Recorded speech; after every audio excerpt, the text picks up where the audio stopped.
Bismillahirrahmanirrahim. Assalamualaikum warahmatullahi wabarakatuh. Para pendengar radio Silaturahim dimanapun Anda berada, teman-teman keluarga alumni Remaja Islam Sunda Kelapa, insya Allah kita akan lanjutkan kajian kita bersama Ustadz Wahyudin pada acara yang luar biasa ini. Mudah-mudahan pencerahan dapat kita dapatkan dari kajian-kajian yang beliau sampaikan. Silakan Ustadz Wahyudin untuk melanjutkan materi pada saat ini. Bismillahirrahmanirrahim. Alhamdulillah, asyhadu an la ilaha illallah wa asyhadu anna Muhammadan. Allahumma shalli wa sallim wa barik. Amma ba'du. Nah, kita sambung. Tadi kan di bagian pertama itu kita melihat bagaimana Islam memberikan bimbingan dalam hubungan muslim dengan non-muslim, dengan kemanusiaan secara universal. Dan dari ayat-ayat yang kita kaji bersama, kita lihat bagaimana Islam itu melihat kemanusiaan itu secara positif, secara optimistik, dan inklusif. Selalu melihat sisi positifnya terus. Dan selalu mengharapkan ada kebaikan-kebaikan, seraya terus-menerus merangkul. Itu. Masuk kedua, kalau Islam terhadap pihak eksternal begitu bagusnya, tapi kenapa internal Muslim itu kok masih sering mengalami problem-problem yang terkait dengan persatuan begitu ya. Nah, saya melihatnya sangat bisa jadi karena kita sendiri masih harus terus belajar. Itu masih harus terus belajar. Saya coba cari buka filenya dulu.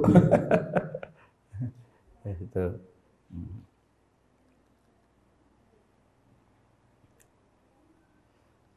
Nyari filenya, kelupaan kebanyakan filenya. Kalau nggak salah, nama filenya Ihsan, kayak yang punya rumah gitu. Ada kumpulan hadis, 40 hadis yang dikenal dengan nama Arba'in, itu kan sering jadi hafalan. Ya. Kalau nggak salah dia di nomor 2 ini. Kita bahas sepotong-sepotong saja. Dikisahkan oleh anaknya Umar, yang dia mengatakan dapat cerita dari ayahnya yang bernama Umar bin Khattab. Suatu saat kami sedang bersama Rasulullah bincang-bincang, datanglah seseorang yang aneh. Tidak nampak bekas-bekas perjalanan jauh, berarti dia orang dekat. Tapi kalau dia orang dekat, kami semua nggak ada yang kenal dia. Udah aneh nih. Duduk langsung sedemikian akrabnya dengan Rasulullah SAW pada jarak yang rapat, seperti orang duduk di antara dua sujud, lalu kedua lutut dia bersentuhan dengan kedua lutut Nabi. Lalu dia meletakkan telapak tangannya di atas paha Nabi. Itu. Sehingga badannya condong ke depan, wajahnya dengan wajah Nabi jadi begitu dekat. Itu. Ini orang asing. Tapi kok Rasulullah menerima diperlakukan begitu? Loh, kami ini kan mengenal Nabi Muhammad dari kecilnya. Jadi sahabat-sahabatnya pun kami kenal lah, teman pergaulannya. Ini kami gak kenal ini orang. Nah, tapi juga tidak ada tanda-tanda bekas perjalanan jauh. Tapi kok Nabi menerima diperlakukan akrab? Nah, kita kan kalau ada orang yang gak kita kenal, tahu-tahu ngambil posisi sangat dekat, ya kita mundur otomatis itu. Itu membuat jarak. Lalu orang itu datang dan berkata, "Ya Muhammad, akhbirni anil Islam." Jelaskan padaku apa itu Islam. Ya Nabi jelaskan 5 poin. Yang belakangan kita kenal itu rukun Islam. Yang menarik setelah dijelaskan, orang itu berkata, "Shadaqta, benar engkau." Maka Umar kaget. Yas'aluhu wa yusaddiquhu. Dia yang datang bertanya, dia pula yang membenarkan. Ini nanya pengen belajar atau nanya mau ngetes nih. Nah, Umar kan kesal juga nabinya dijajal-jajal orang di depan umum, dites-tes orang depan umum. Lalu orang itu berkata lagi, jelaskan padaku apa itu iman. Nabi jelaskan iman 6 poin. Dan lagi-lagi orang itu berkata, sodakta, benar engkau. Kemudian, jelaskan lagi kepadaku, apa itu ihsan? Nabi menjawab hanya dengan 1 poin. Dalam engkau beribadah kepada Allah, ada satu kondisi seakan-akan engkau melihat Allah. Kalaupun engkau enggak melihat Allah, Allah melihat kamu. Jadi kamu enggak ngelihat, kamu merasa dilihatlah. Nah, ini musyahadah, menyaksikan. Orang itu berkata lagi, benar engkau. Jadilah ini rukun ihsan, sesuatu yang sangat jarang kita kenal. Itu. Lalu jelaskan padaku tentang kiamat. Nabi menjawab, yang ditanya ini tidak lebih tahu daripada yang bertanya. Kalau begitu, apa tanda-tandanya? Tanda-tandanya banyaknya budak perempuan, sahaya perempuan melahirkan majikan. Ini tafsirnya bagaimana? Kalau yang sering saya dengar dari kecil, banyaknya hamba sahaya melahirkan majikan. Katanya lihatlah zaman sekarang. Banyak orang tua punya anak, orang tuanya sibuk bekerja, anaknya yang ngurus neneknya. Nah, ini artinya si nenek itu orang tua yang melahirkan anak, tapi nanti anak jadi majikan. Kalau saya memahami tidak begitu. Gitu. Di mana-mana orang, bahkan di Arab dulu, kalau sampai punya budak, sampai dia bisa punya budak, budak itu harganya mahal. Berarti dia orang berduit. Kalau dia orang berduit, berarti dia status sosialnya, martabat sosialnya tinggi. Dan lebih berpeluang mendapat pendidikan yang tinggi. Bagaimana orang yang status sosialnya tinggi, pendidikannya tinggi, hartanya ada, kok bisa ngerjain budaknya sehingga lahir dari si budak itu anak yang sebenarnya anak majikan. itu. Artinya itu suatu zaman di mana orang tidak peduli lagi dengan martabat sosialnya, dengan pertimbangan intelektual logis atau tidak logis, dengan status duitnya yang dia bisa banyak beristri, tapi dia masih sering ngerjain pembantunya. Itu kehidupan yang seksualitas menjadi di depan, menjadi segala-galanya, sehingga mengabaikan pertimbangan-pertimbangan moral, pertimbangan sosial, pertimbangan intelektual itu terabaikan. Nah, ini zaman ketika seks menjadi diidolakan. Yang kedua, engkau lihat orang-orang yang telanjang kaki dan badan, para penggembala yang miskin, hidup bermegah-megahan. Orang tuh kalau udah miskin, ya mestinya kerja. Gitu. Tapi zaman sekarang banyak anak-anak muda yang miskin nggak mau kerja. Bergaul sama anak-anak orang kaya, berpesta-pesta, hidup penuh hedonistik, ingin dikenal, tetapi mereka tidak menghargai kerja. Ini suatu zaman ketika zaman hedonisme itu sangat menyeruak. Orang hanya mengejar-ngejar kenikmatan dan orang tidak lagi punya penghargaan, apresiasi yang tinggi terhadap kerja. Jadi orang hanya mengejar kenikmatan, bukan pada proses. Bagaimana orang itu harus bekerja, orang nggak peduli. Itu. Lalu orang aneh itu bertolak pergi. Nabi bertanya, hai Umar, tahu nggak siapa yang datang bertanya? Umar jawab, aku nggak ngerti, nggak kenal. Fa'innahu Jibril, itu Jibril. Jadi Jibril itu bisa muncul dalam rupa manusia. Dan cukup banyak keterangan hadis-hadis, bukan hanya Jibril, malaikat-malaikat lain sering muncul dalam rupa manusia. Itu, dalam rupa manusia. Maka dalam kajian-kajian tasawuf, para guru sering berpesan, jangan menganggap remeh sembarang orang di jalan. Kita nggak tahu dia manusia atau malaikat sebenarnya.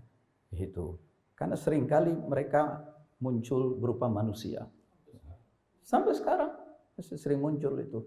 Nah itu hanya orang-orang yang memiliki pandangan batin tajam lah. Ini bukan sembarangan ini. Nah, itu. Atakum, itu Jibril datang mendatangi kalian, yu'allimukum, untuk mengajari kamu dinakum, din kamu. Ngajar bagaimana? Orang datang-datang bertanya kok. Itu. Ngajar bagaimana? Datangnya bertanya. Itu. Tapi meskipun bertanya, sodakta, benar engkau. Berarti memang ngajar itu. Lalu proses belajar ngajarnya bagaimana? Nah, ingat nggak ketika Nabi di Gua Hira, tiba-tiba Jibril muncul. Iqra, baca. Ma'ana biqari. Aku nggak bisa baca. Sampai 3 kali Jibril memelukku dengan erat sampai aku sulit bernapas. Ketika pelukan dilepas, langsung keluar dari mulut Nabi. Iqra bismi rabbikal ladzi khalaq. Transfer wahyu itu dengan memeluknya.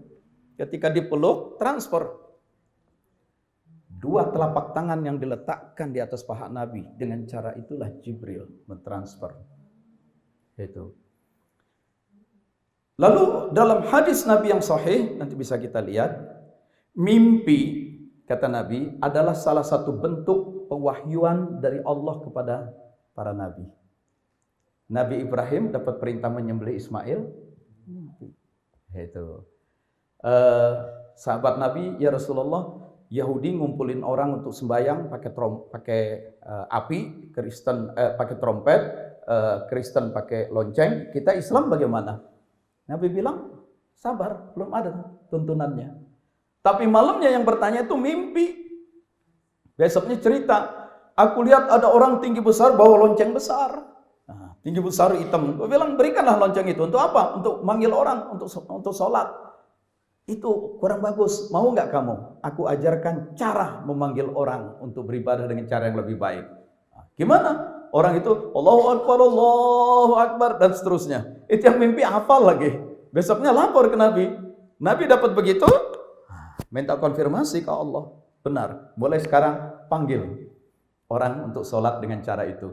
Jadi azan itu ajarannya tidak jatuh kepada Nabi dulu, tapi kepada sahabat. Baru nanti dikonfirmasi oleh Nabi.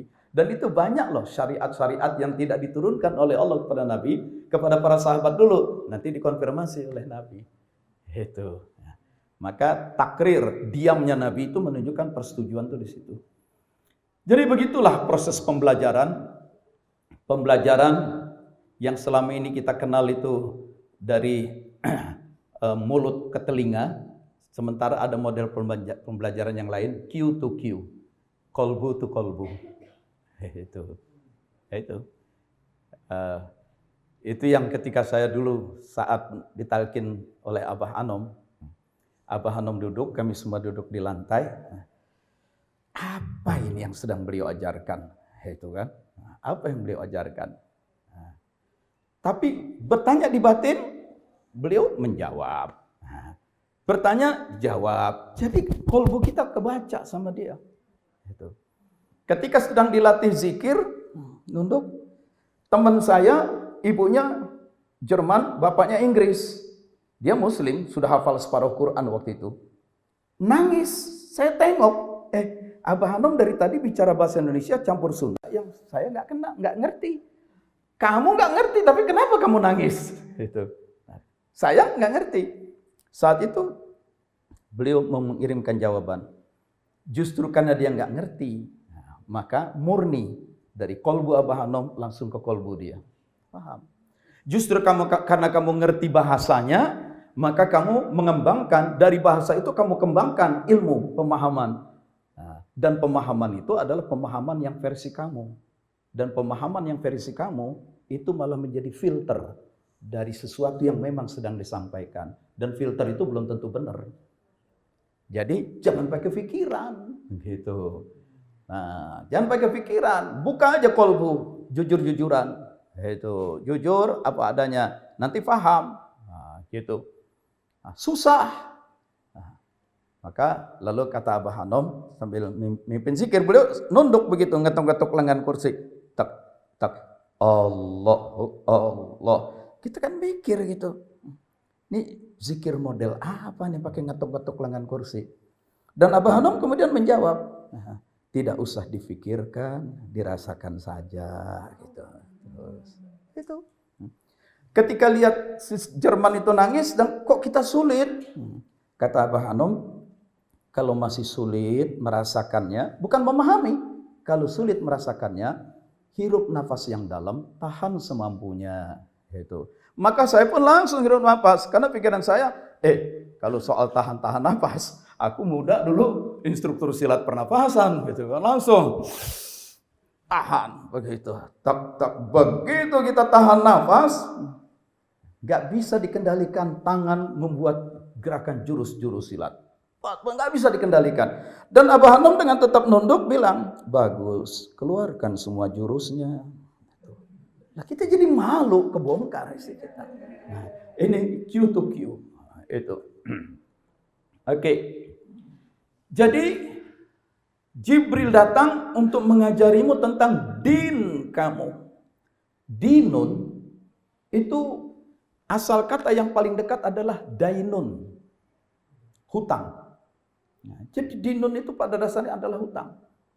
Kita berhutang kepada Allah. Allah hadirkan kita di muka bumi, Allah hidupkan kita, Allah sehatkan kita, Allah rezekikan kita, Allah pinterkan kita. Semua itu hutang, fasilitas dari Allah. Itu. Nah, maka bayar.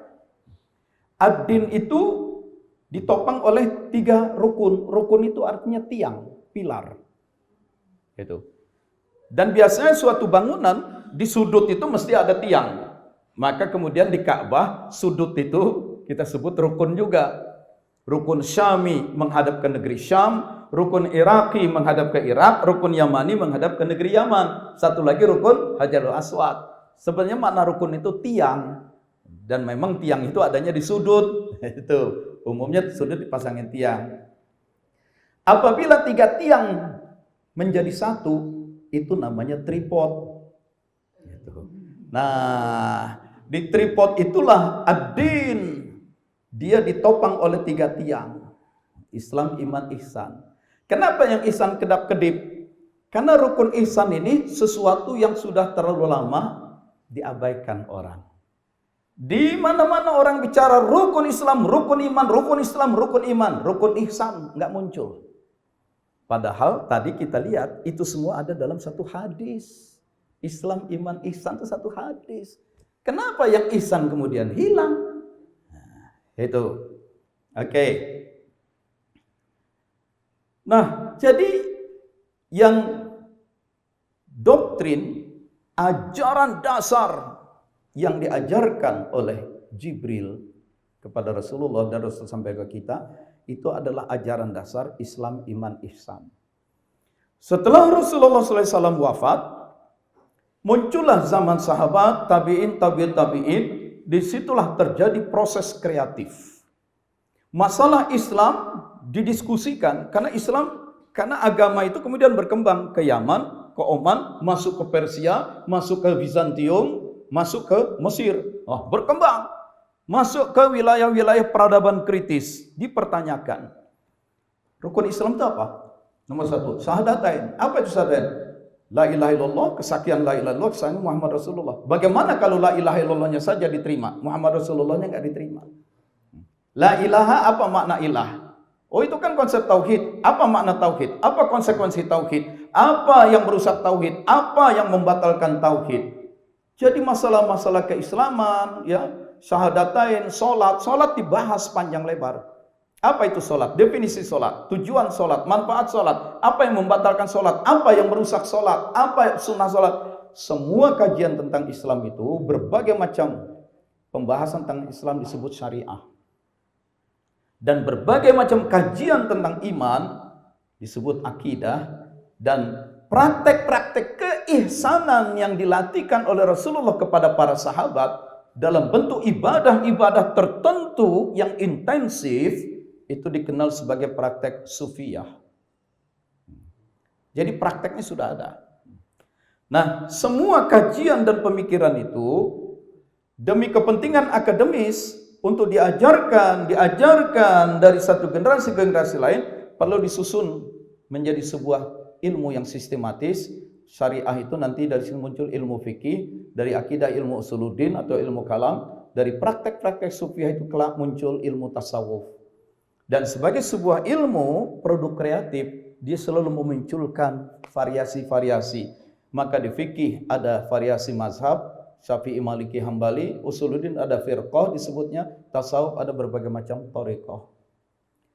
Terus dengan demikian, mazhab fikih, aliran-aliran teologi, akidah yang disebut firqah dan thariqah, semua itu bersumber ke atas dari Islam, iman, ihsan. Tapi karena memang ihsannya sudah banyak nggak dibahas, maka praktek sufiah, tasawuf dan thariqah ke bawah pun menjadi hilang di masyarakat. Sehingga di masyarakat kita orang sibuk bicara soal syariah akidah, syariah akidah. Di majlis taklim ibu-ibu kita dengar, saudara-saudara, mari kita berdoa semoga Allah kuatkan Islam dan iman kita. Ihsan udah terbuang. Islam iman, syariah akidah, fikih ilmu kalam, fikih usuluddin, mazhab firqah, hanya itu. Sementara masalah ihsan ini hilang. Nah, ini menjadi salah satu penyebab kenapa tadi keluar Islam begitu optimistik, positif dan inklusif, tapi di dalam umat Islam ini sendiri sering benturan, yaitu satu, aspek keihsanan itu terabaikan. Maksudnya gimana Pak? Aspek keihsanan terabaikan? Ya lihat aja definisi ihsan. Apa itu ihsan? Engkau selalu merasakan, melihat atau sedang dilihat oleh Allah. Ini yang nggak muncul. Nggak muncul. Suatu kesadaran spiritual, ma'rifah, di mana seseorang selalu merasakan melihat dan dilihat, merasakan melihat dan dilihat. Orang kalau terus merasa melihat atau dilihat, melihat bagaimana Pak? La tudrikuhul absar wa huwa yudrikul absar. Kamu nggak mungkin melihat dia secara visual. Dia yang bisa memahami visualitas kamu. Jadi bukan penglihatan visual dengan mata, dengan ru'yah. Ini penglihatan dengan mana? Penglihatan dengan qalbu. Itu. Yang disebut dengan, kalau fungsi mata, ainun yubsirun, dari kata yubsirun, absar yubsiru, maka basir itu melihat secara visual. Tapi ketika penglihatan dengan qalbu, itu dikenal dengan istilah basirah. Basirah di qalbu itu nggak muncul. Itu. Sehingga kalau tidak merasa dilihat, tidak merasa sedang diawasi, kamu bertindak sembarangan. Bahkan kamu bisa sangat kejam terhadap sesama teman sendiri. Nah itu. Basirah dipertajam. Dan itu memang bukan wilayah fikih. Itu memang bukan wilayah ilmu kalam. Itu wilayah ketasawufan.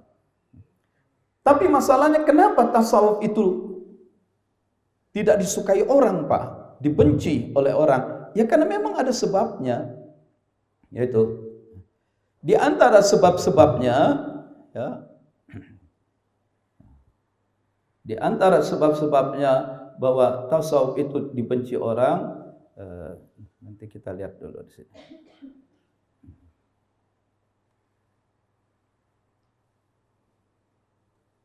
Nah, maka di mana-mana dalam sejarah Islam ditanamkan tauhid bukan sekadar ilmu kalam, tapi basirah yang membuat orang merasa selalu dilihat. Sehingga salah satu dampaknya selain rasa malu, tawadu, juga paling tidak bisa menerima kesyirikan.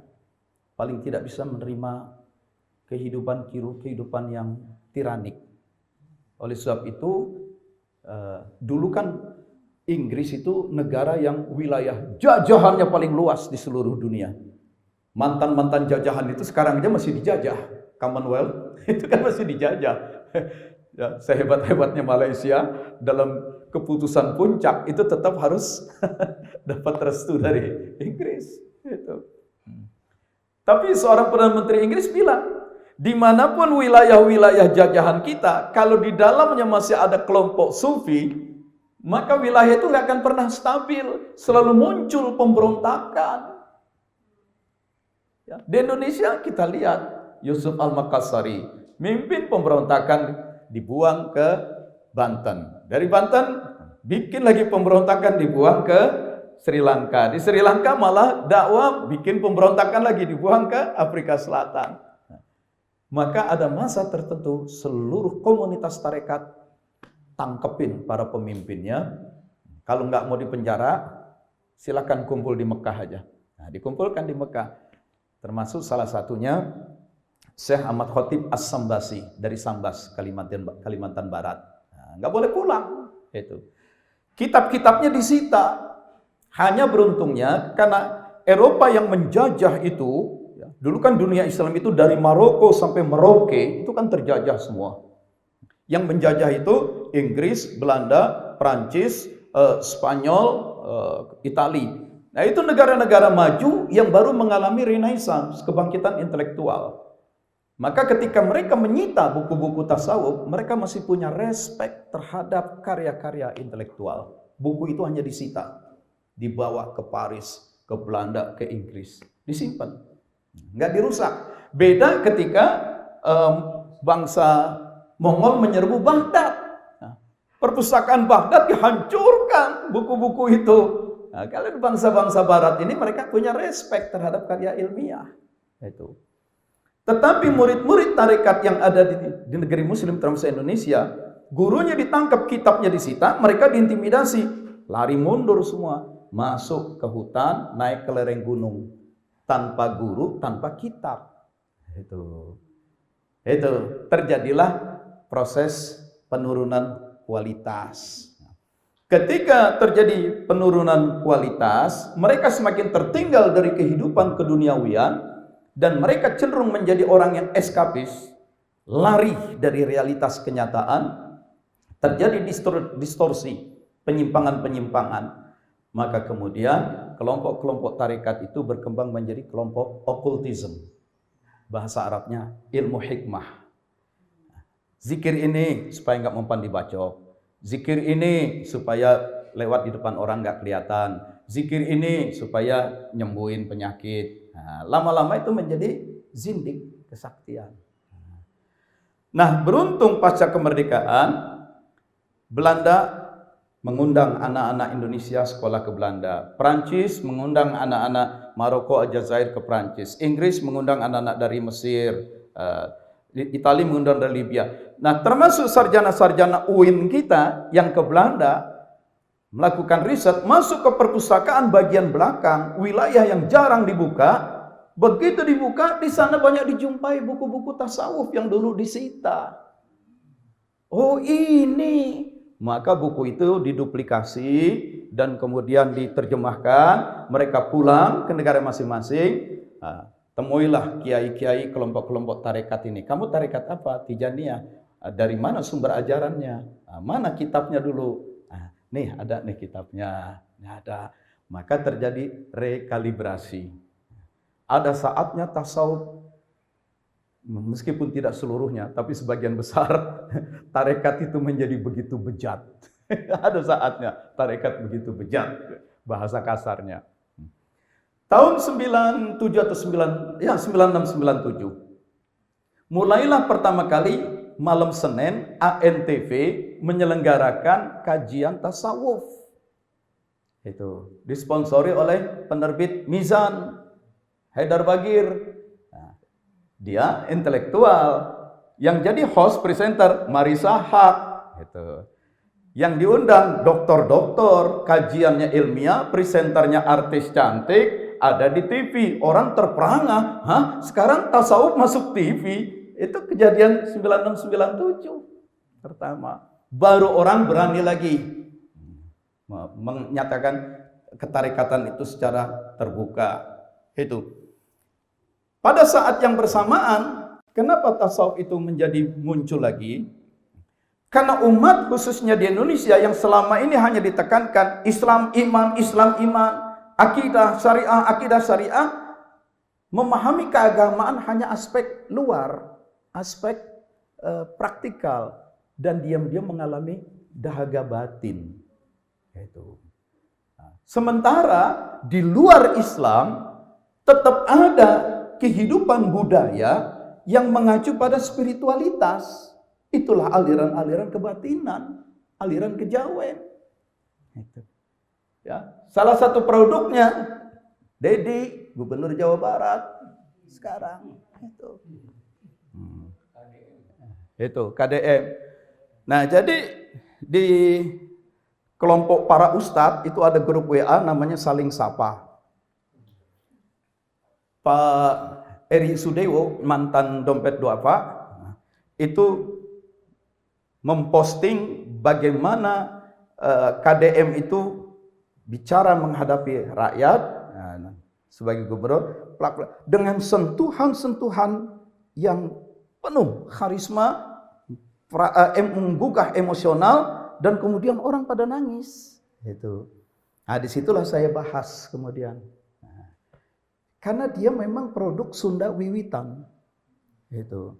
Jadi ketika orang terlepas dari pengaruh keislaman yang formal, dia dengan pengaruh budayanya bisa tetap melakukan pendalaman spiritualitas. Dan dia bisa menerima keislaman tetapi dari aspek substansialnya, bukan formalnya. Maka sentuhan-sentuhan substansial bisa sangat islami, tetapi bisa jadi orang itu tidak melakukan sholat. Gitu. Tetapi sentuhan emosional bisa sangat menyatu. Nah, jadi bisa jadi ada orang itu dengan pengaruh secara kultural aliran kebatinan berkembang, secara ilmiah semakin terbukti bahwa Islam dan tasawuf itu tidak bisa dilepaskan dari sejarah peradaban Islam. Nah, terjadilah titik temu. Maka sekarang masalah tarekat itu muncul lagi. Di NU sendiri disadari ada di kalangan NU yang disebut kiai-kiai yang mempraktekkan aliran-aliran tarekat yang nggak benar. Itu. Maka kemudian NU merasa perlu membentuk Jatman, Jam'iyah Ahli Thariqah Al-Mu'tabarah An-Nahdiyah, perhimpunan pengamal tarekat yang mu'tabarah. Mu'tabarah itu bahasa Inggrisnya accredited, terakreditasi. Itu. Saya pernah jadi mudir amnya. Amnya Habib Lutfi, saya mudir am, ketua umum. Nah, itu kita kumpulkan kelompok-kelompok tarekat. Anda tarekatnya apa? Bentuk amaliyahnya bagaimana? Latihan-latihan spiritualnya. Dasarnya dari mana? Kitabnya mana? Itu kitab tuntunannya. Mursyidnya, gurunya siapa? Itu guru menjadi guru dari mana? Dari mana? Mursyidnya nyambung nggak nih sampai ke Rasulullah? Bukan sanad biologis, tapi sanad keguruan. Ketika mursyidnya sanadnya tidak jelas, kitabnya juga nggak jelas, sementara praktek-prakteknya banyak bertentangan dengan syariah dan akidah, nah, Anda ini ngawur. Mau kami nyatakan sebagai aliran sesat dan kalian harus bubar, atau mau memperbaiki diri? Itu. Kalau mau memperbaiki diri, tarekat apa? Naksabandiyah, nih kitab-kitab Naksabandiyah. Tarekat apa? Tijaniyah, nih kitab-kitabnya. Ayo merujuk kembali kepada ajaran senior-senior ulama-ulama terdahulu. Nah, tugas Jatman tuh begitu. Tapi bahwa kemudian sekarang Jatmannya kisruh, itu urusan politis. Oke, makanya saya lihat wah ini situasi bakal ini buru-buru saya mengundurkan diri. Karena situasi secara politis nggak menguntungkan. Begitulah. Nah, Salahuddin Al-Ayyubi itu sangat terkenal dalam perang salib. Itu. Dia orang Kurdi kan. Itu. Tapi jangan lupa, di suatu saat Salahuddin Al-Ayyubi itu di suatu hari Jumat minta diantar pada asistennya mengunjungi orang-orang Palestina yang baru pulang dari berhaji. Untuk apa? Tabarruk. Orang baru pulang dari haji, mabrur, dosanya lagi diampuni. Ya. Nah, tanya aja yang punya travel haji. Itu. Nah, itu. Katolik punya pengampunan dosa, kita juga punya pengampunan dosa. Pokoknya kalau udah umroh, apalagi dengan MQ, dosa habis deh. Gitu, selesai. Oke. Nah, jadi Salahuddin Al-Ayyubi minta didoakan tabarruk kepada orang-orang yang baru pulang haji. Itu. Kenapa beliau minta didoakan kepada orang-orang yang baru pulang haji? Karena beliau sampai setua itu belum pernah berhaji. Belum pernah berhaji sampai wafatnya. Kenapa nggak berhaji? Sibuk perang. Dari wilayah Irak. Karena perang salib itu kan nggak berhenti-berhenti. Beliau menghadang pertahanan. Makkah Madinah itu kan di sini. Ya, perang salib itu kan di utara. Nah, jadi sangat bisa jadi itu ada orang-orang Hamas yang nggak sempat haji itu. Tapi langsung syahid. Masuk surga duluan. Daripada kita yang bolak-balik ke haji melulu. Itu bisa jadi. Jadi sampai setua itu Salahuddin Al-Ayyubi nggak pernah berhaji karena sibuknya.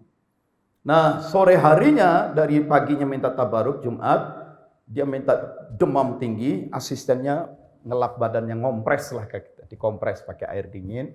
Nah, pada ngelap lehernya, asistennya bilang, "Tuan, berperang berkali-kali dan selalu menang dikenal sebagai macan perang, tapi kenapa di leher Tuan tidak ada tanda-tanda luka bekas berperang?" Orang zaman dulu kan perang pakai baju besi juga.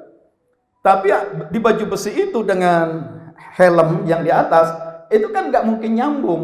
So, kalau nyambung dia nggak bisa nengok.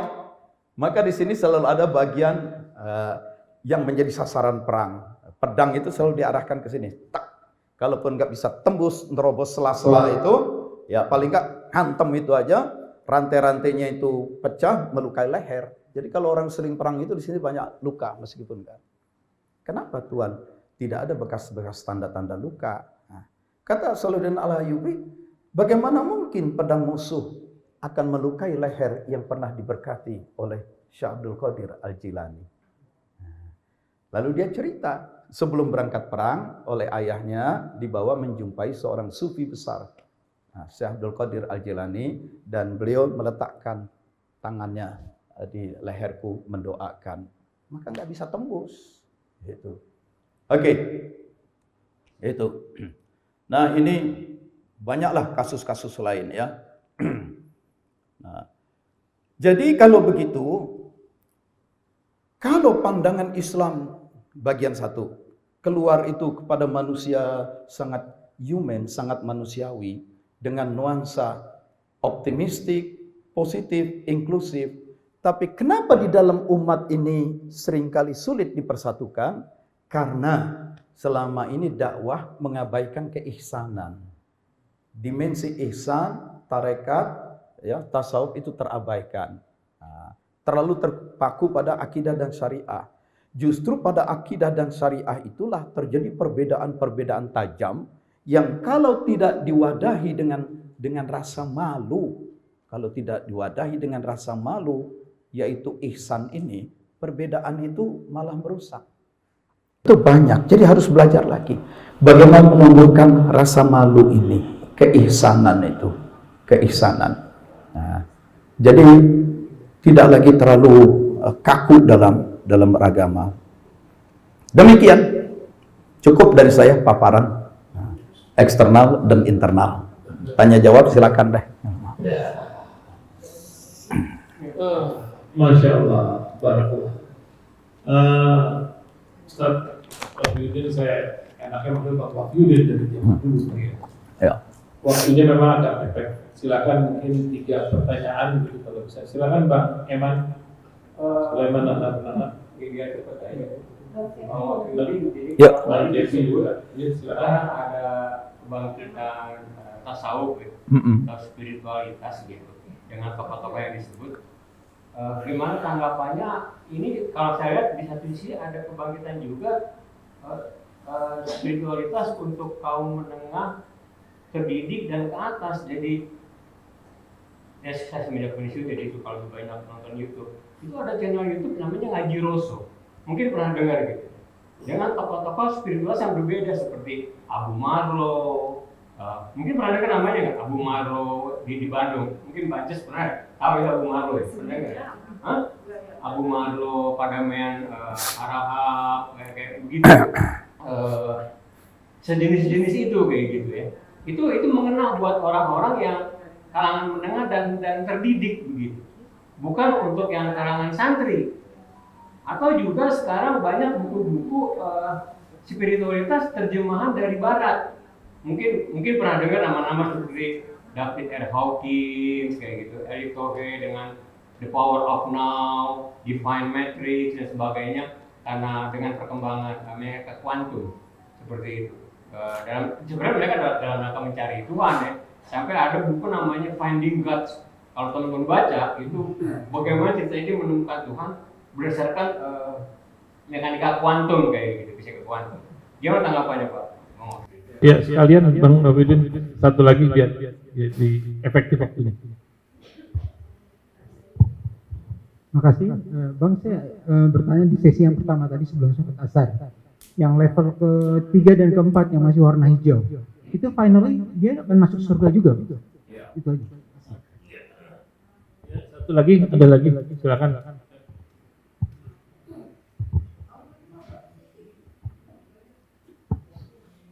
Assalamualaikum warahmatullahi wabarakatuh. Saya mau tanya Pak Ustadz. Saya pernah dengar kajian, saya nggak tahu ini benar apa enggak, tapi dibilang yang tadi Pak Ustadz mengatakan bahwa yang non Muslim bisa masuk masuk surga karena syarat itu masuk surga itu kan pertama yang dihisap itu kan sholat. Terus mereka bilang mereka itu yang non Muslim dia sudah mendapat azab waktu dikubur karena mereka tidak sholat. Jadi azab sholat itu dikubur. Nah setelah dia ke akhirat ya, ke itu pada masyar itu yang dihisap itu selain sholat. Nah jadi kalau dia banyak amalannya segala macam itu, itulah yang memasukkan mereka ke dalam surga. Apa itu begitu? Terima kasih. Assalamualaikum warahmatullahi wabarakatuh. Ke Pak Eman, surat Ali Imran 140. Hari-hari itu, hari-hari kejayaan, juga hari-hari kehancuran. Nudawiluha, kami pergilirkan bainan nas, di antara manusia. Kita lihat aja sejarah peradaban dunia secara umum. 2500 tahun sebelum Masehi, maka saya tulisnya minus 25. Sampai tahun 1700 sebelum Masehi minus 17. Antara minus 25 sampai minus 17 kira-kira bangsa yang peradabannya paling maju adalah Mesir. Dari bangsa-bangsa yang tinggal di sepanjang sungai Nile bisa mengembangkan teknologi pertanian, ilmu geodesi, ilmu arsitektur dan segala macam.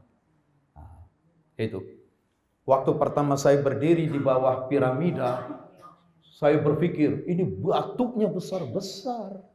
Nah, ini berapa beratnya konstruksi ini? Nah, kita aja mau bikin bangunan, ya karena istri saya teknik sipil, kita harus beresin landasan tanahnya dulu. Kita harus sounding dulu kedalamannya, lumpurnya berapa, pasirnya berapa. Kalau dia belum stabil, dimasukin dulu paku bumi yang ditancep-tancepin. Kok mereka kan nggak pakai paku bumi ini. Ini pasti mereka punya perhitungan geodesi. Lah kita aja bikin pusat olahraga Hambalang belum diresmikan, pondasinya udah patah begitu. Nah ini sampai sekarang berdiri. Jadi itu unggul.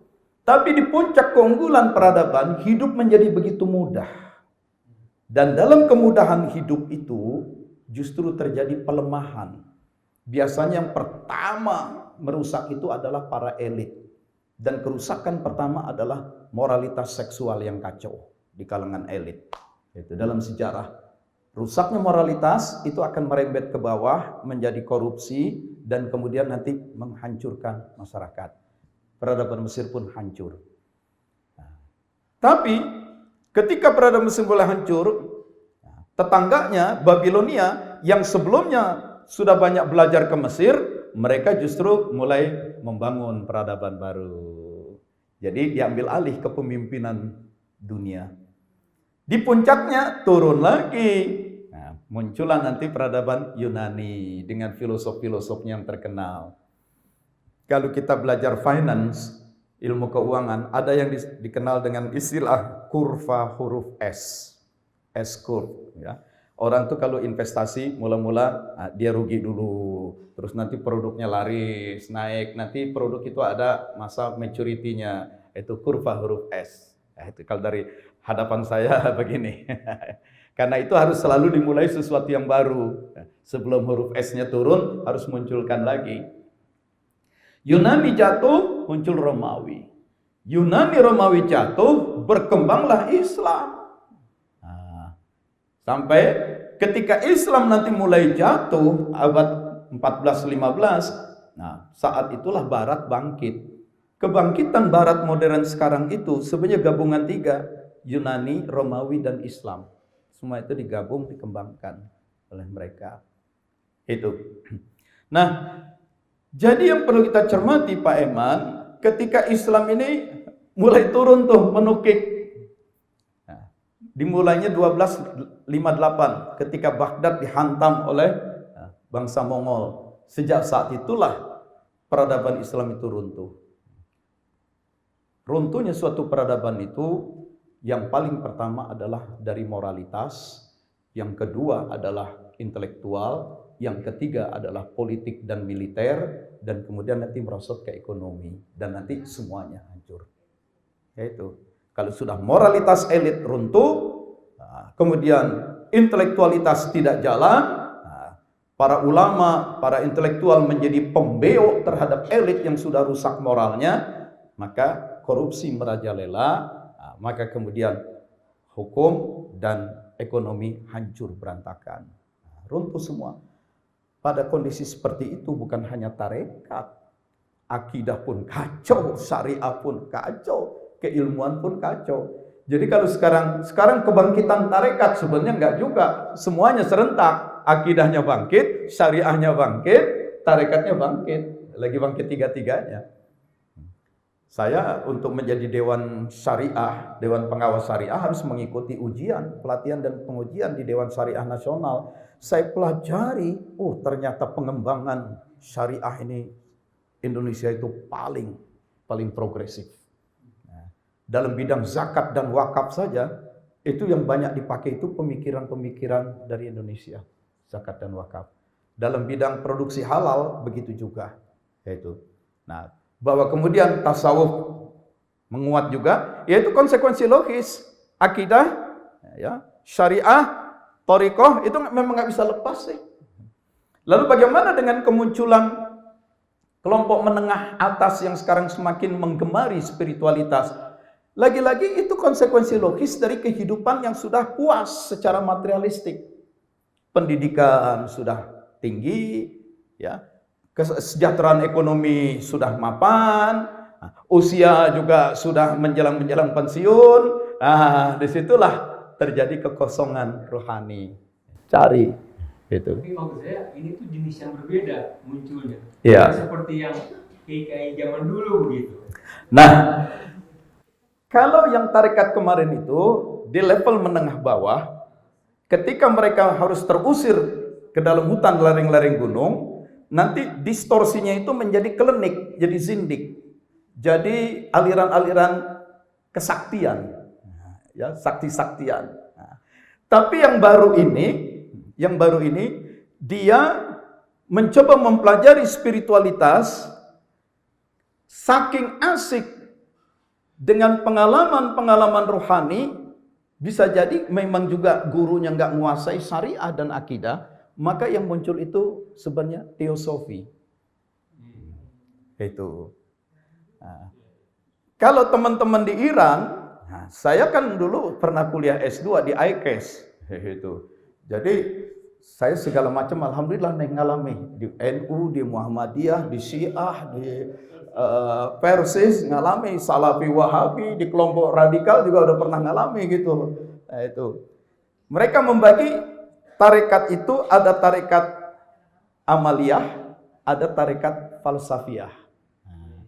Nah, yang tarekat falsafiyah itu menggunakan pendekatan-pendekatan rasionalitas. Dan ketika dalam puncak-puncak rasionalitasnya mentok, mencoba mencari jawaban-jawaban filosofis dari ajaran-ajaran agama. Tapi bisa jadi ini hanya orang itu terjebak pada spiritualitas yang memuaskan pribadi saja. Sebagian orang mengkritiknya, ini adalah onani spiritual. Itu.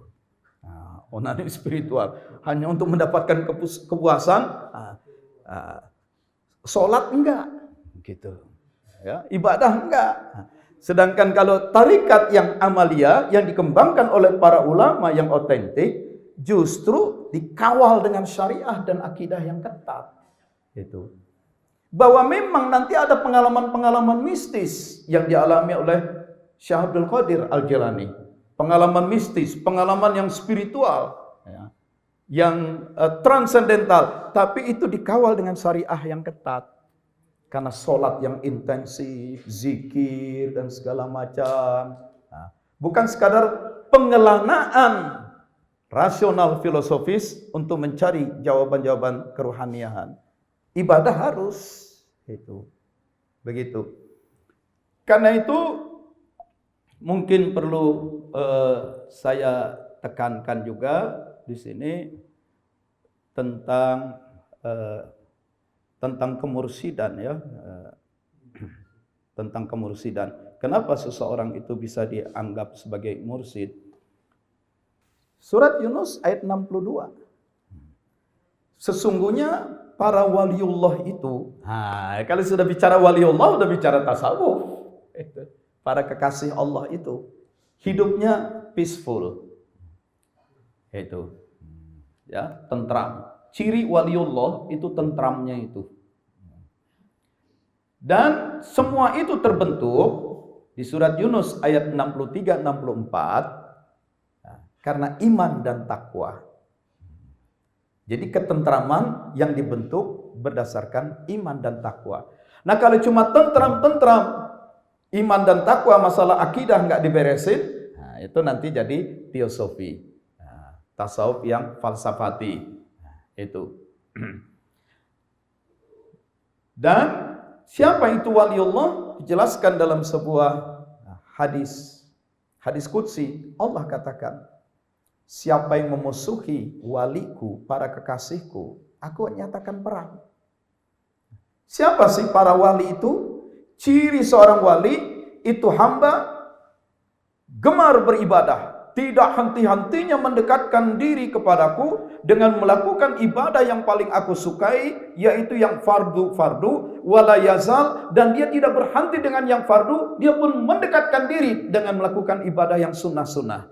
Jadi ciri waliullah gemar ibadah fardu dan sunnah. Nah, jadi kalau ada yang ngaku wali tapi ibadah sunnahnya jarang dikerjain, hati-hati. Ya, itu wali murid, bukan wali mursid. Ya. Jadi harus. Kalau definisi fikih, apa itu sunnah? Sunnah itu suatu ibadah yang kalau dikerjakan dapat pahala, kalau enggak dikerjakan enggak apa-apa. Tapi bagi dunia tasawuf, apakah sholat fardu yang kita kerjakan itu sudah khusyuk, sempurna, dan diterima oleh Allah? Belum tentu. Dalam perjalanan sholatnya itu, pikiran kita melayang, ada nggak khusyuknya. Jadi itu fardu banyak bolongnya. Maka kita lakukan yang sunnah untuk menutup yang bolong. Nah, maka definisi ibadah sunnah, sesuatu yang kalau dikerjakan dapat pahala, kalau tidak dikerjakan jadi apa-apa. Bukan nggak apa-apa, jadi apa-apa terhadap yang fardu. Yang fardu itu bolong-bolong, nggak ada tutupnya. Itu. Kalau definisi fikih gitu kan, sunnah itu nggak dikerjain nggak apa-apa. Tapi buat orang tasawuf dia berhati-hati. Itu. Sehingga saking gemarnya hamba itu mendekatkan diri kepada aku dengan beribadah yang wajib maupun sunnah, hatta uhibbah, aku jatuh cinta kepada dia. Nah, di sini supernaturalnya. Kalau aku sudah jatuh cinta pada seorang hamba, aku yang menjadi pendengarannya saat dia mendengar, aku yang menjadi pandangannya ketika dia melihat, aku yang menjadi kedua tangannya saat dia bekerja, aku menjadi kedua kakinya saat dia berjalan, dan tiap dia meminta pasti ku berikan. Ini doanya makbul. Itu. Kalau dalam tarekat Qadiriyah Naqsabandiyah Suryalaya itu ada cerita ayahnya Abah Anom, Abah Sepuh Syekh Abdullah Mubarak, satu saat dipanggil oleh gurunya. Gurunya itu di Cirebon. Syekh Tolha panggil. Setelah dipanggil oleh gurunya Syekh Tolha, kamu pergi ke Madura, temui teman seperguruanku, Syekhona Khalil. Terkenal itu di Madura, Bangkalan. Maka berangkatlah 11 orang ini, dan waktu itu jalan kaki. Perjalanan, nggak ada masa itu. Dalam perjalanan kaki, dulu kan ada dikenal daerah hutan yang sangat angker, Alas Roban. Ya kan? Itu. Di Alas Roban itu, menjelang matahari terbenam, terdengar suara azan. Dicari-cari, ada sebuah surau sederhana, dangau. Ada kakek-kakek lagi azan. Akhirnya mereka minta izin bergabung untuk sholat maghrib. Ketika akan sholat, si imamnya itu pakai bahasa Madura, Jawa Madura, usolli sholat al-maghribi, saya akan sholat maghrib saat semua binatang, kambing, bebek masuk ke sarangnya masing-masing. Allahu Akbar. Usolinya begitu. Usolli fadl maghribi, aku akan sholat maghrib. Itulah saat ketika semua binatang, sapi, bebek, kambing pulang ke kandangnya masing-masing. 11 orang ini nggak beres secara fikih. Maka mereka membatalkan sholat berjamaah mereka. Abah Sepuh terus sholat sebagai makmum. Begitu sholat, berbalik disalami. Selamat jalan, kamulah yang bakal sampai ke Madura. Gitu. Belakangan nanti ditanya, kenapa meneruskan sholat? Ya kan dalam fikih pun sudah jelas. Sholat itu diawali dengan takbir, diakhiri dengan salam. Jadi selama belum takbir, ya belum sholat namanya. Oleh sebab itu yang namanya bacaan usolli, itu kan semata-mata karangan para ulama. Jadi kalau ada yang bilang usolli itu nggak ada hadisnya, emang bener. Nabi nggak baca usolli. Karena usolli itu karangan para ulama untuk menumbuhkan, memantapkan niat. Tapi mulainya salat, Allahu Akbar, itulah baru masuk salat. Itu. Sebelum salat mau baca usolli atau nggak baca usolli nggak apa-apa. Maka dulu saya ingat Kang Jalal, ya. Untung waktu itu tidak ada peristiwa yang disaksikan oleh para sahabat, diriwayatkan oleh para sahabat bahwa Nabi lagi batuk sebelum sholat dehem dulu 3 kali. Allahu Akbar. Kalau saja itu terjadi, diriwayatkan jadi hadis, kita semua dehem dulu sebelum takbir. Untung gak ada. Jadi kalau belum takbir emang belum sholat, belum mulai. Maka usolli atau enggak usolli enggak masalah. Itu. Dalam perjalanan dari Mekah ke Madinah, kita kan sholat di masjid, di perjalanan. Saya jadi imam. Selesai mengucapkan salam, orang colek pinggang saya. Saya tengok, pakai baju batik seragam umroh. Berarti orang Jawa nih, saya salamin. Dia nyodorin tangan, ya saya terima salam. Dicolek lagi dari kiri, orang Arab. Tatakalam Arabiyah, kamu bicara bahasa Arab, ngerti? Saya tahu arahnya nih kemana nih. Saya bilang aja, suayan sedikit. Kamu tahu nggak, Nabi pernah nggak selesai sholat salaman? Itu sesuatu yang bid'ah. Makin sering kamu lakukan, makin dalam kamu masuk neraka. Oh, Salafi Wahabi. Dia nggak tahu, saya sekolah di sekolah Salafi Wahabi yang namanya Lipia. Itu dulu namanya masih LPBA. Begitu. Jadi saya di neraka akan dibid'ahkan karena salaman sesudah salam. Lalu saya tanya lagi, anta ta'lam ma hiya ta'rifus shalah? Apa definisi salat? Dia baca, salat itu diawali dengan takbir, diakhiri dengan salam. Berarti kalau salam diselesaikan salat. Saya mau salaman kayak saya mau nyalain handphone kayak nggak ada masalah dong. Dia pergi itu. Dia nggak tahu yang dia kritik itu wakil ketua Komisi Pendidikan MUI gitu. Yang juga pernah jadi Salafi Wahabi gitu. Nah, ini. Jadi ayahnya Abah Sepuh itu begitu saya akan sholat maghrib di saat semua kambing bebek pulang ke sarangnya masing-masing. Ya ini emang belum takbir, biarin aja. Kita nggak usah negatif dulu. Nah, itu nggak usah serba negatif dan pesimistik. Terima dulu. Nah, itu sholat. Dalam perjalanan selanjutnya, satu demi satu, 11 orang itu nggak bisa melanjutkan perjalanan. Ada yang sakit, ada yang apa, dan segala macam. Tinggallah Abah Anom ini setelah bertanya-tanya, tuh rumahnya Syekhona Khalil. Begitu dia datangi rumah Syekhona Khalil sudah menunggu di depan rumahnya. Dan itulah imam sholat di hutan itu. Oh, ini orang yang jadi imam waktu maghrib. Nah, di Alas Roban. Itu langsung kamu disuruh gurumu ke sini tanpa disuruh masuk, ditawari minum segala macam. Dengarkan dariku. Allahumma salli ala nabiyil hashimi, dan seterusnya. Itu dikenal dengan nama salawat Bani Hashim. Nah, sudah 3 kali, ulangi. Sudah paham? Nah, sudah, pulang kamu. Itu ditalkin namanya. Sebagaimana ketika Rasulullah menalkin Sayyidina Ali, wasma' minni 3 marrat. Dengarkan dariku 3 kali, nanti kamu ulangi. Nah, ditalkin, dapat. Salawat itu ya bacaan salawat. Dari banyak kitab banyak versinya. Masalahnya, salawat mana yang diamalkan oleh orang-orang tertentu dan menjadi membawa barokah kekuatan spiritual. Ketika kita mendapatkan pelajaran salawat dari orang yang mengamalkannya, berbeda dengan salawat dari orang yang tidak pernah mengamalkannya. Jadi persoalannya bukan bacaan. Mana yang diamalkan, itu yang lebih kuat dampaknya. Kalau soal bacaan, apa kurangnya sekarang?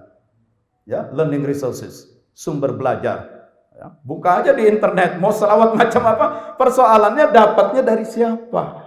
Ketika kita mendapatkannya dari seseorang yang memang mengamalkannya, dan dia mendapatkan dari guru yang tekun mengamalkannya, wah ini energi spiritualnya itu dahsyat. Itu, jadi nggak sembarangan amalan itu dipraktekkan. Dari siapa kamu dapatnya? Begitu disuruh pulang, jangan lupa baca salawat ini selama perjalananmu. Nah, itu. Diantarlah pulang. Nah, diantar ke sebuah sungai itu nanti bermuara ke laut, di situ ada sampan. Itu, kamu pulang naik sampan itu, nggak usah jalan kaki lagi. Abah sepuh duduk masuk ke sampan, Syekhona Khalil balik. Begitu duduk di sampan baru tahu, ini sampan nggak ada dayungnya. Tapi kan ingat, perjalananmu jangan meninggalkan salawat Bani Hashim. Ya udah. Allahumma, begitu salawat dibaca pelan-pelan, sampan pun bergerak. Dan terus, berhenti baca salawat, sampan berhenti. Terus, sampai itu sampan membawa dia ke Cirebon, gurunya Setolhah sudah nunggu di situ. Nah, itu sebabnya dalam tarekat Qadiriyah Naksabandiyah Pondok Pesantren Suryalaya, salawat Bani Hashim itu menjadi salah satu amalan yang sangat diutamakan. Karena itu bukan kosong. Ada riwayat, ada sejarah, dan ada pembuktiannya macam-macam. Itu salawat Bani Hashim. Itu. Nah, jadi ini yang namanya supernatural power, ya, itu memang Allah berikan kepada orang-orang yang sudah menjadi kekasih Allah. Dan menjadi kekasih Allah itu diawali dengan kegemaran beribadah. Dan kegemaran ibadah itu dilandasi oleh iman takwa. Itu. Karena itu siapapun mau bicara tentang tarekat, tentang spiritualitas dengan narasi-narasi yang memukau, silakan saja. Tapi kalau dia tidak berdasarkan iman takwa yang dimanifestasikan dengan ibadah yang intensif, lalu coba-coba menunjukkan supranatural power, itu adalah ajaran setan. Itu hati-hati. Itu siapa yang salah satu mu'alaf yang lagi dakwahnya bagus, Koh Tantan dan Ditan, itu Donitan, itu bagus itu. Karena ketemu dengan berbagai pastor, salah satu argumen yang diangkat oleh pastor itu bahwa Yesus itu memiliki kekuatan-kekuatan supernatural yang itu semua menjadi bukti cukup dia bukan manusia biasa, dia adalah Tuhan. Nah, lalu dibuktikan. Kok Doni enak itu. Coba buka kitab anu. Yesus di situ bilang apa? Di situ bilang, siapa yang mengatasnamakan aku lalu menunjukkan kehebatan-kehebatan tetapi dia tidak beribadah kepada Tuhan, maka itu adalah ajaran setan. Menarik. Itu. Jadi bukan asal supernatural power. Itu. Kemudian ketika seseorang itu sudah menjadi waliullah, kekasih Allah, semua supernatural power itu akan dia sembunyikan. Karomah-karomah dari Allah itu nggak akan gampang dia demonstrasikan. Yaitu. Nah, ini bagi kelompok-kelompok tarekat yang berorientasi pada okkultisme, pada klinik. Nah, kalau kelompok-kelompok spiritual yang berorientasi pada filosofi, nah, itu karena nanti tidak dilandasi oleh akidah dan ibadah yang baik, itu akan kacau. Sebenarnya waktu itu saya sempat mengagumi seorang India tinggal di Sunter yang kemudian bicara banyak tentang tasawuf. Dia Hindu. Dia punya pusat pelatihan di Gadok yang belakangan kemudian diadili karena melakukan perundungan, sexual harassment terhadap murid dan sekretarisnya. Dan karya-karya tulisnya banyak sekali itu. Siapa namanya itu? Bukan Aga Khan itu arsitek. Orang Indonesia tinggal di Sunter. Itulah contoh teosofi yang ngawur paling gampang. Itu. Anand Krishna. Ketika dia lagi populer, saya beli semua bukunya. Gak ada yang salah. Sumber bacaannya itu dari Rumi, ya, bacanya dari Syabdul Qadir Al-Jilani, semua. Tapi dia hanya baca aspek teosofinya. Akidahnya nggak jelas. Syariahnya, ibadahnya nggak ada. Kacau. Ya, kayaknya sampai sekarang masih ada tuh bukunya di rumah. Banyak loh bukunya itu. Saya sampai kagum itu. Dan beberapa mulai terlihat pancaran-pancaran karomah. Salah satu lain yang terlihat pancaran karomah itu adalah kalau soal kekaromahan itu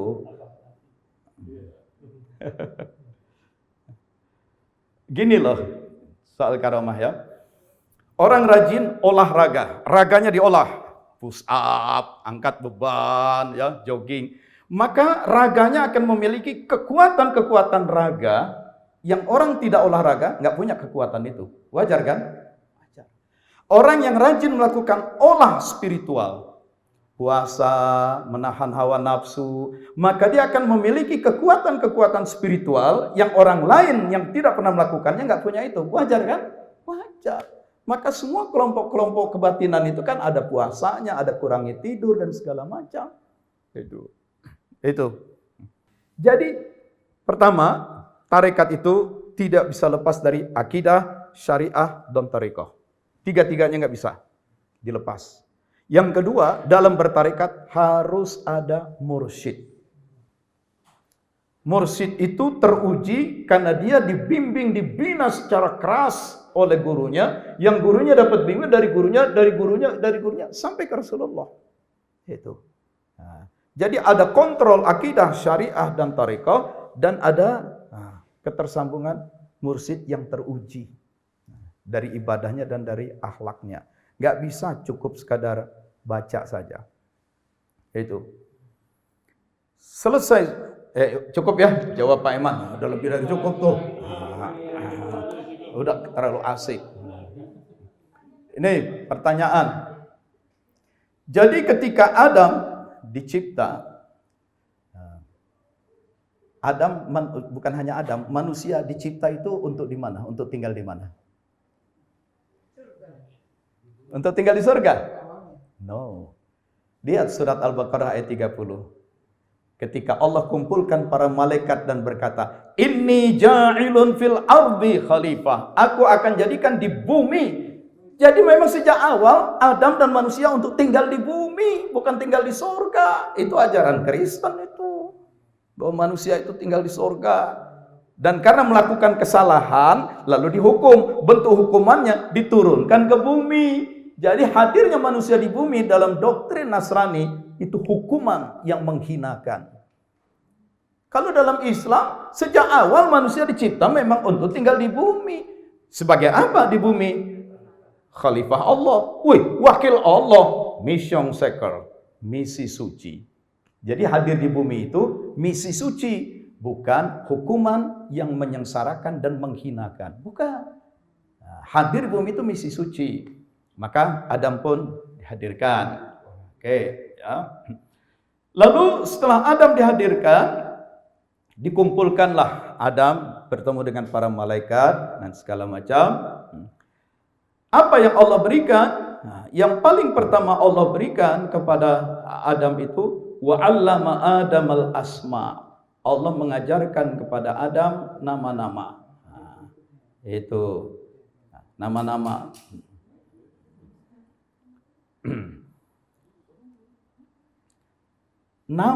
Nama itu adalah sebutan-sebutan, istilah-istilah. Ketika manusia diajarkan tentang nama, artinya manusia didesain untuk mampu mengembangkan simbol-simbol, istilah-istilah. Mampu membuat konseptualisasi, mampu melakukan abstraksi terhadap ide, konsep, dan gagasan. Dalam bahasa IT, manusia disiapkan untuk menjadi makhluk yang punya kemampuan coding.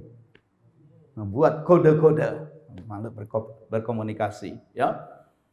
Lalu, dengan ilmu tentang nama itu, dikontes dan malaikat kalah.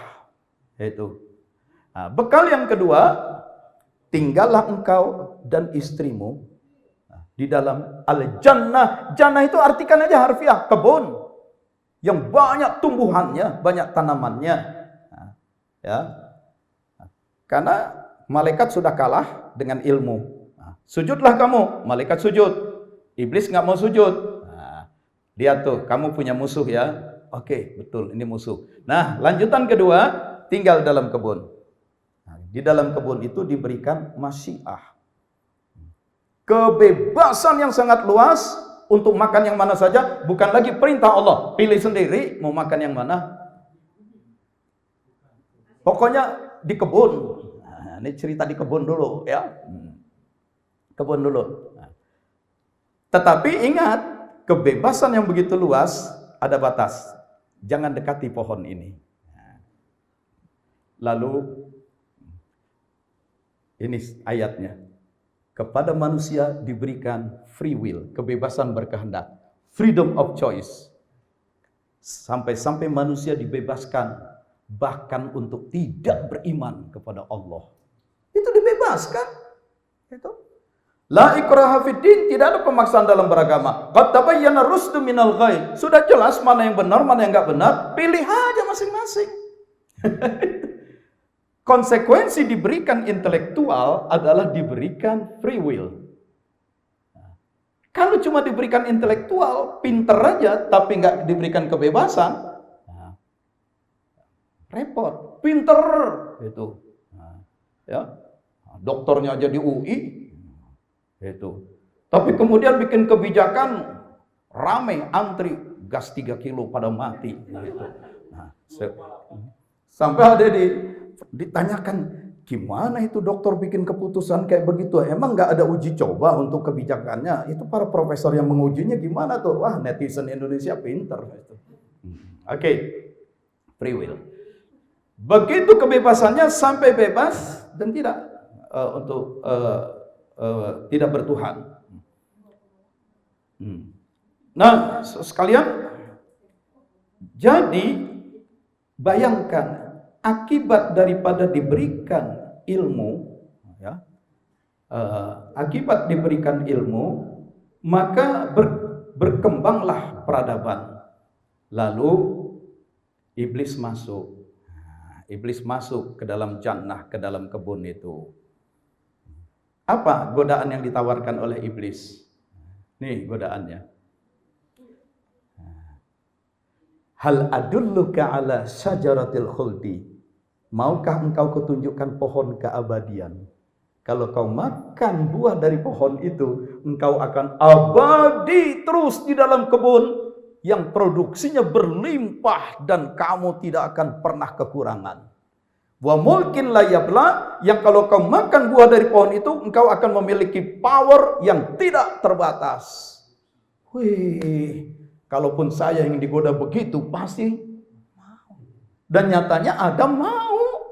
Jadi godaan itu dua, hasrat keabadian dan kekuasaan tanpa batas. Ini titik lemah paling dasar. Itu. Adam nggak mau. Mula-mula apa itu? Mau. Ayo ikut. Makan ini pohon. Oh enggak, waktu aku baru masuk ke kebun ini Allah bilang, "Wala taqraba hadhihi syajarah." Jangan dekati pohon ini. Nah, sekarang kamu suruh aku makan. Apa kata iblis? Tahu enggak kenapa Allah melarang kamu makan buah dari pohon itu? Kalau kau makan buah dari pohon itu, engkau pun akan abadi mengalahkan Allah sendiri. Maka Allah tidak mau punya saingan. Kau dilarang makan buah pohon itu. Akhirnya Hawa makan juga. Adam ikut makan. Begitu dimakan, rontok semua pakaiannya. Telanjang. Maka mereka berdua sibuk nutupi aurat dari dedaunan. Lalu Allah menampakkan diri. Bukankah sudah aku bilang, jangan dekati pohon itu. Gitu. Habis gimana kami nggak tahu? Jangan katakan nggak tahu. Sebelumnya, wala taqraba hazihi syajarah. Udah diingatkan, jangan dekati pohon ini. Jangan bilang nggak tahu. Nah, udah dikasih tahu. Ya habis kami tergoda oleh setan. Jangan salahkan setan. Sebelum kau dimasukkan kebun ini, ketika iblis tidak mau sujud, Allah sudah bilang, inna syaitan lakum aduwwum mubin. Setan itu musuhmu yang nyata. Jangan bilang nggak tahu, jangan nyalain setan. Siapa yang mau disalahin? Akhirnya Adam hanya berdoa, Rabbana zalamna anfusana. Jadi titik lemah manusia adalah keserakahan dan keabadian. Itu di sini. Apa itu hal-hal yang memalukan? Nah, bukan sekadar aurat yang telanjang. Jadi manusia itu dengan ilmu dan free will, muncullah kreativitas, muncullah peradaban yang sangat progresif seperti sekarang. Kenapa burung nuri, burung camar dari dulu sampai sekarang bikin sarang begitu-begitu saja? Tapi manusia yang tinggal di jalan nuri, di jalan camar, bikin sarang bisa macam-macam. Karena ada kreativitas, ada peradaban. Nah, disitulah dua ini, free will dan ilmu dan free will. Tapi juga titik lemah manusia, hasrat keabadian, hasrat kekuasaan. Yang dengan itu, ini menjadi rusak nih. Menjadi rusak. Begitu ini jadi rusak, yang muncul bukan sekadar aurat, tapi segala hal yang memalukan. Segala hal yang memalukan justru terjadi pada manusia yang bisa lebih kejam dari binatang. Itu. Lalu di mana? Meskipun manusia itu zolim, manusia tetap kreatif. Ketika sudah telanjang, dia cari dedaunan untuk nutup-nutupin hal-hal yang memalukan. Itu sebabnya jangan heran, manusia adalah makhluk yang pandai bertopeng. Biar udah salah kayak apapun, masih bisa punya argumen. Oke, baik. Nah, nih pertanyaan. Jadi kebun itu di mana sih sebenarnya? Setan menelusup masuk ke dalam kebun. Setan udah jelas membangkang pada Allah. Disuruh sujud nggak mau. Udah diusir dan dilaknat. Kok bisa masuk ke dalam surga? Dalam arti surga tempat suci yang sempurna. Maka ini menjadi indikasi makna jannah itu bukan surga yang di sana. Itu adalah kebun di bumi. Itu. Karena setan udah dilaknat. Bagaimana bisa masuk ke tempat suci yang sempurna? Itu. Kemudian ada yang lain-lain lagi.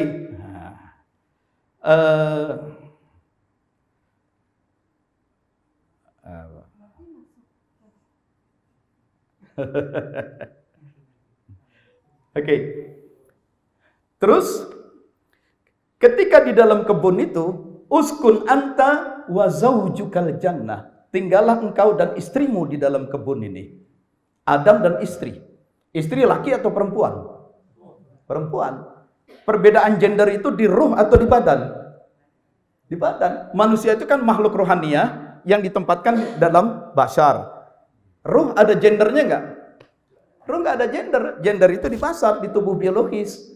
Jadi adanya Hawa yang perempuan, istri yang perempuan, itu menunjukkan ini sudah punya badan. Dan bashar, badan itu dicipta dari mana? Dari tanah. Berarti ini cerita memang udah di bumi. Gitu, ya.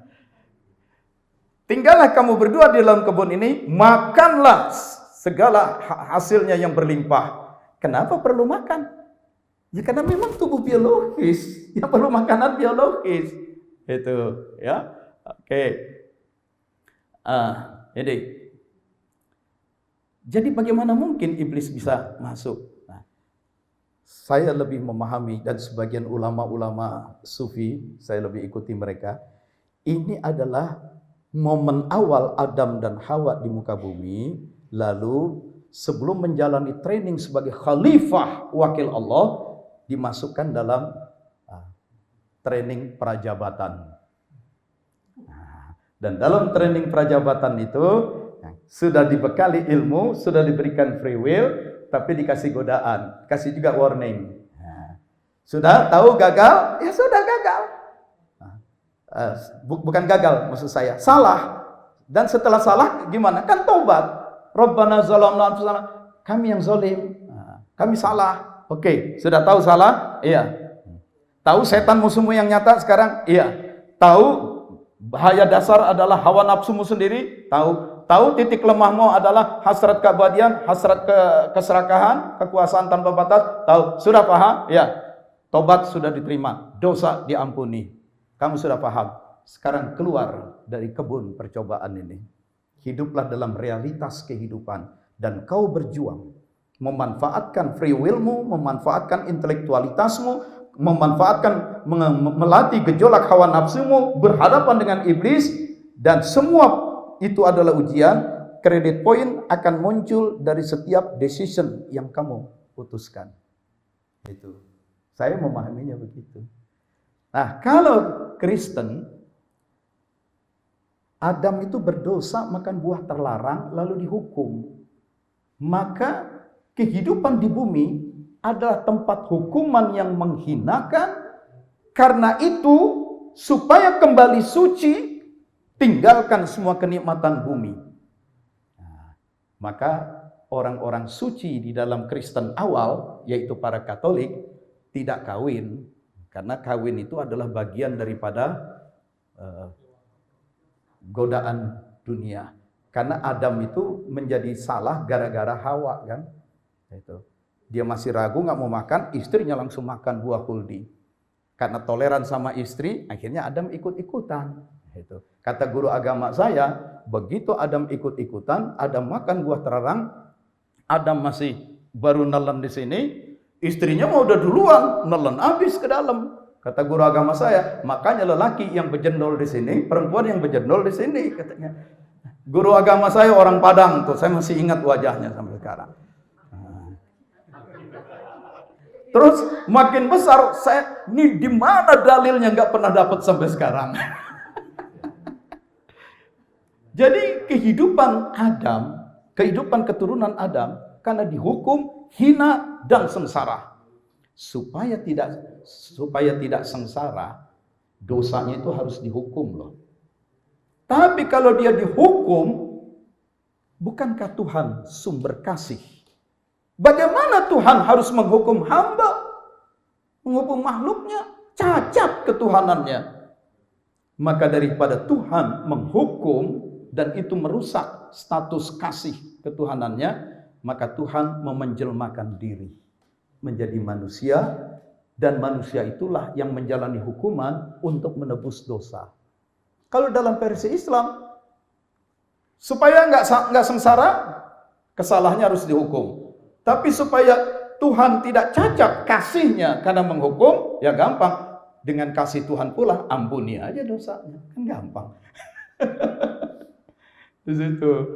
Karena memang dalam Kristen, atribusi, simbol ketuhanan yang paling kedepankan adalah kasih, kasih, kasih, kasih.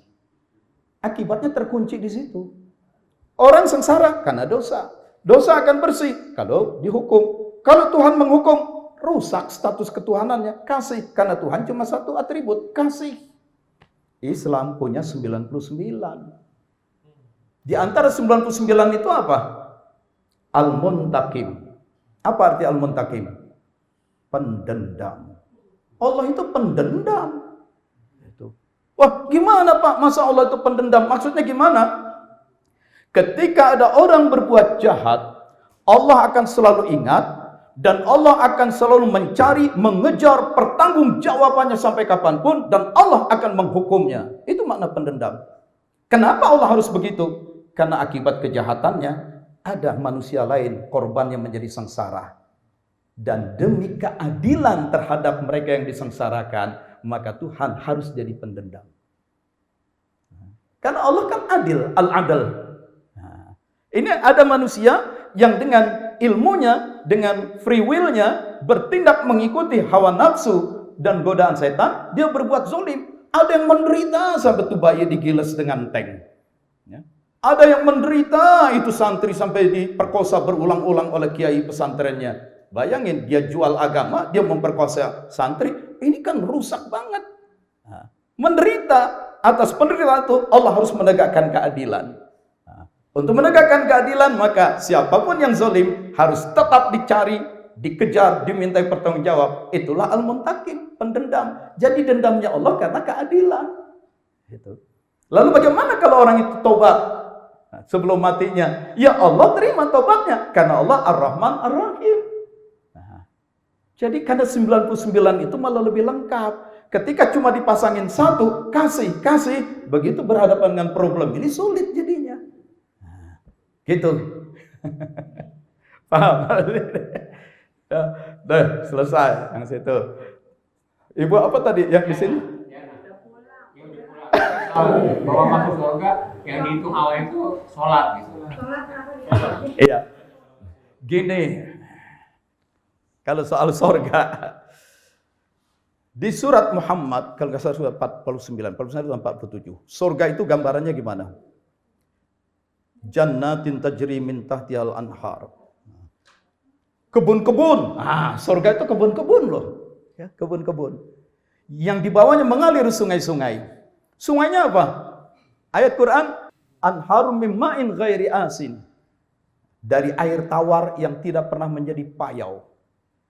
Anharum min labanin lam yataghayyar ta'muhu. Sungai-sungai yang berisi susu yang tidak pernah jadi basi. Sungai-sungai yang berisi madu yang murni.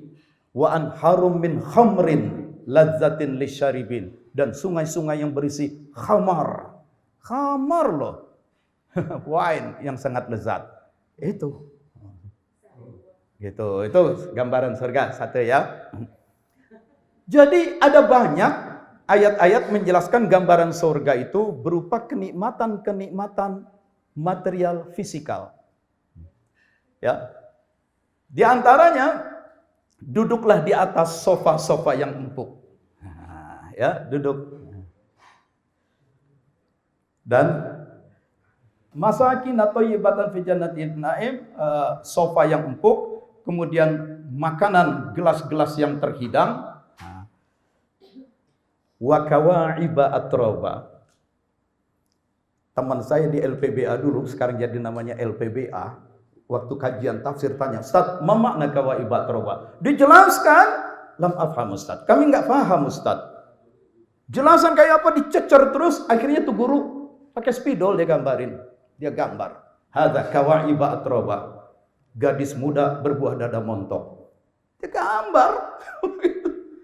Jadi gambaran surga itu begitu vulgar, begitu fisikal, material. Tapi jangan lupa di awal ayat itu ada kata-kata mathalu, misalnya. Jadi itu hanya permisalan.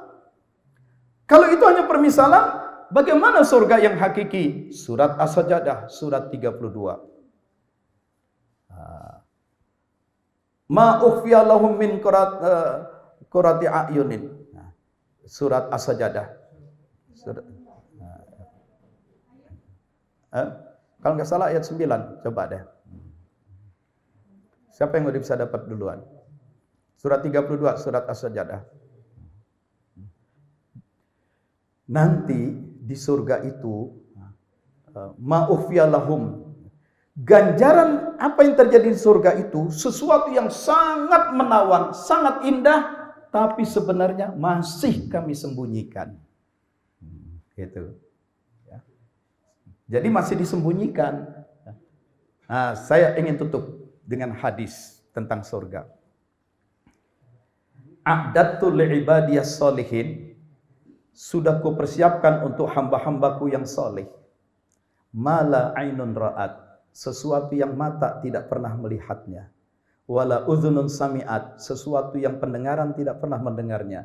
Wala khatara ala qalbi bashar, tidak pernah terbersit dalam benak pikiran manusia. Jadi sesungguhnya surga maupun neraka sesuatu yang masih tersembunyi dan manusia tidak pernah memiliki pemahaman dengan pendengaran, penglihatan yang sampai sekarang. Itu betul-betul gaib. Lalu bagaimana surga yang digambarkan secara vulgar material? Mathalu, itu hanya permisalan. Hati-hati memahami ayat secara literal. Itu yang ada di Quran itu hanya perumpamaan yang hakikinya bagaimana? Masih tersembunyi. Wah Pak Wahidin, kalau begitu kita jadi makin penasaran nih, surga kayak apa? Ya bagus, penasaran, cepatlah berangkat. Oke, ya. Jadi memaknai akhirat, surga dan neraka itu sebenarnya itu majaz, metafor. Bukan, maksudnya begini kalau saya tangkap. Jadi Ibadahnya ibadah apa? Oke, saya paham. Karena itu soal ibadahnya bukan ditentukan oleh perbuatan manusia. Fayaghfiru liman yasha wa yu'adzibu man yasha. Allah bisa mengampuni orang yang dikehendaki, Allah bisa mengazab orang yang dikehendakinya, maka hakikat surga itu karena rahmat dan maghfirah Allah. Lalu bagaimana hadis-hadis yang mengatakan awwalu ma yuhasabu yaumil qiyamah as-shalah, ya. Terus ini itu dalam para ulama katakan itu adalah hadis-hadis yang untuk menggemarkan ibadah. Tapi yang mana sebenarnya yang paling menentukan? Yang paling menentukan adalah rahmat dan maghfirah Allah. Sehingga kan ada juga Nabi menceritakan seorang hamba bilang, "Ya Allah, aku sakit hati sama dia. Pokoknya dia masukkan neraka yang paling dalam." Begitu, masuk neraka paling dalam. Tidak, aku Tuhan akan kuampuni dia. Gimana dia banyak berbuat jahat, menyengsarakan orang, kok bisa masuk surga? Enggak, pokoknya aku maunya dia masuk neraka. Itu. Kemudian diperlihatkan oleh Allah kehidupan surga yang begitu indah. Ini indah. Untuk siapa? Ini untuk hamba-hambaku yang mau memaafkan musuh-musuhnya. Kalau begitu masukkan aku ke sana, mau nggak kamu memaafkan dia? Itu kan ada kisah itu ya. Jadi akhirnya semua ini bisa masuk surga semua. Bisa masuk surga semua. Persoalannya itu dicuci dulu atau enggak? Itu digodok dulu enggak untuk pembersihannya? Dan satu hal ya, ini kunci. Kalau kita bilang orang itu karena kafir masuk neraka abadi selama-lamanya, berarti neraka abadi, orang jahat juga abadi. Orang beriman masuk surga abadi, orang beriman abadi, surga abadi. Berarti semua itu mengalahkan Allah.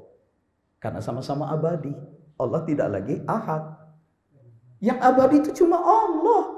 Kullu syai'in halik. Segala sesuatu ada akhirnya, ada hancurnya.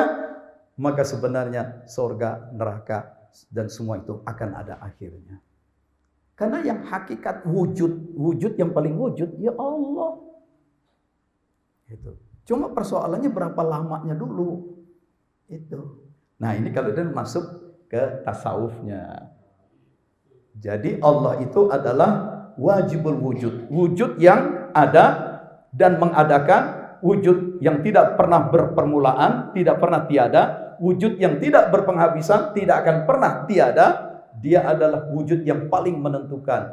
Dia adalah the absolute being. Dia adalah the ultimate goal. Dia adalah the true existence. Segala sesuatu, nothing. Kita semua akan ada tiadanya. Deh, nggak usah mikirin terlalu jauh ke sana. Mikirin aja nih mau pulang jam berapa nih. Assalamualaikum warahmatullahi wabarakatuh. Pokoknya semua ibadah kerjain. Nggak usah milih-milih. Wah, ini yang paling utama. Kalau kita milih utama-utama, hadis itu banyak. Ini utama, ini utama, ini utama. Lalu yang mana paling utama? Gitu. Kerjain aja semua. Kembali pada pesan Rasulullah, ittaqullah mastata'tum. Takwalah kepada Allah semampu kamu. Jalan menuju surga itu begitu banyak. Pilih yang mana aja.